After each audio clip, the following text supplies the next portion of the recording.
Hi everyone, I am Rita and you are watching Legal Notes and many more.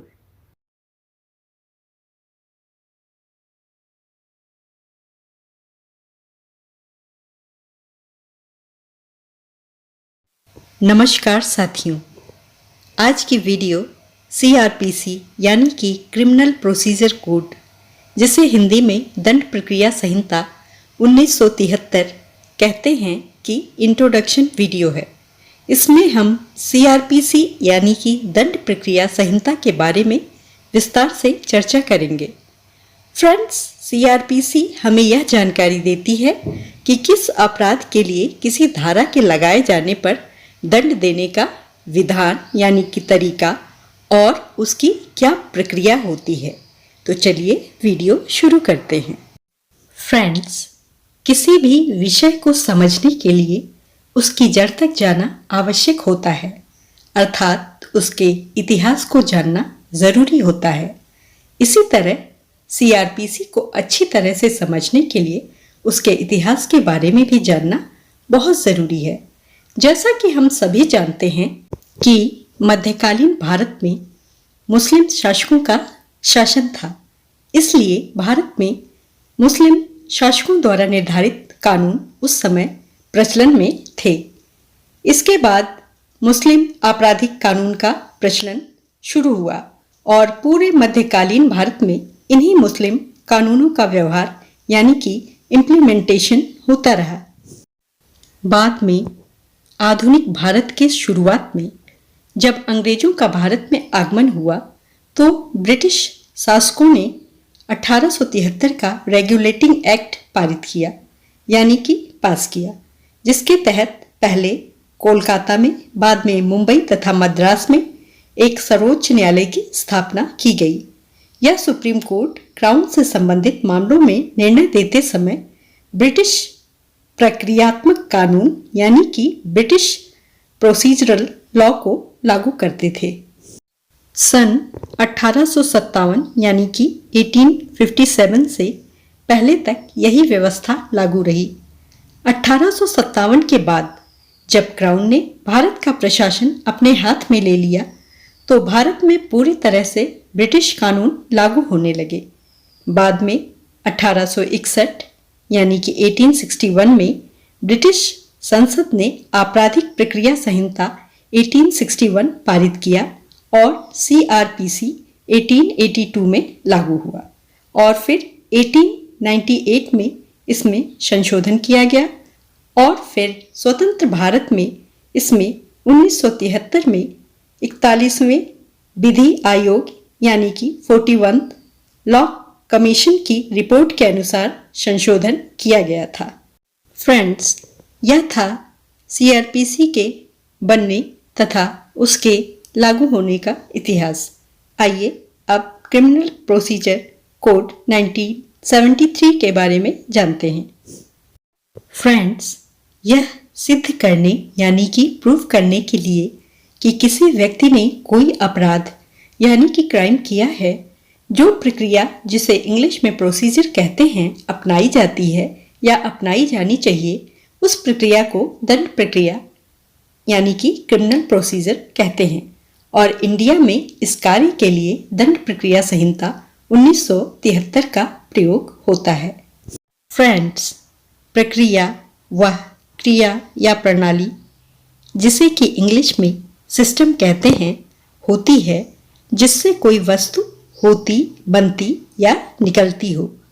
दंड प्रक्रिया संहिता 1973 यानी कि CrPC प्रक्रियात्मक अर्थात प्रोसीजरल दंड विधि है, जो वास्तविक दंड विधि के अंतर्गत दोषी व्यक्तियों को सजा के लिए प्रक्रिया यानी कि प्रोसीजर प्रदान करती है।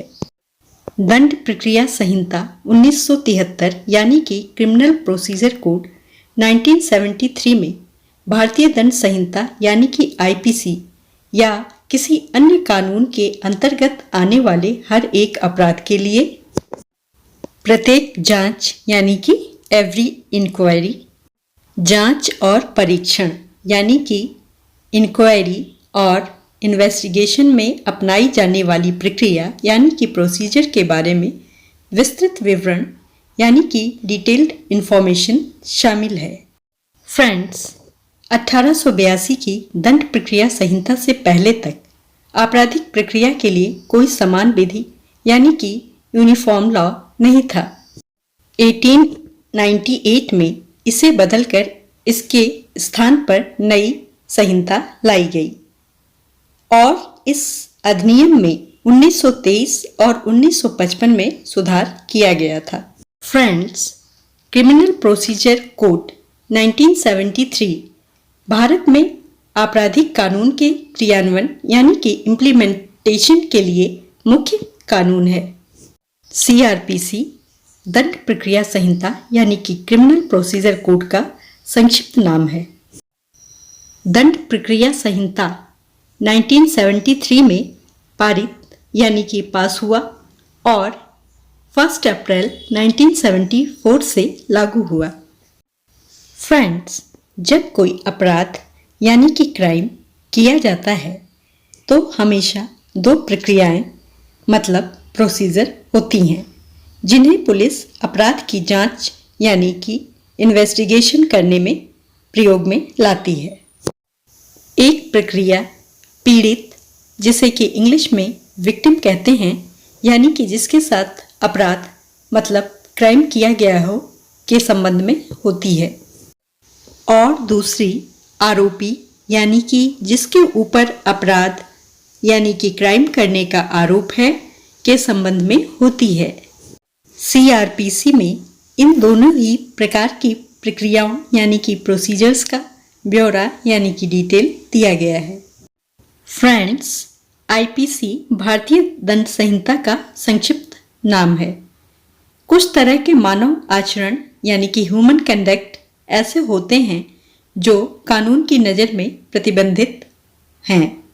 इस तरह का आचरण करने पर किसी व्यक्ति को उनके परिणामों का सामना करना निश्चित है। अनुचित आचरण को अपराध, गुनाह या क्राइम कहते हैं और इसके परिणाम को दंड कहा जाता है।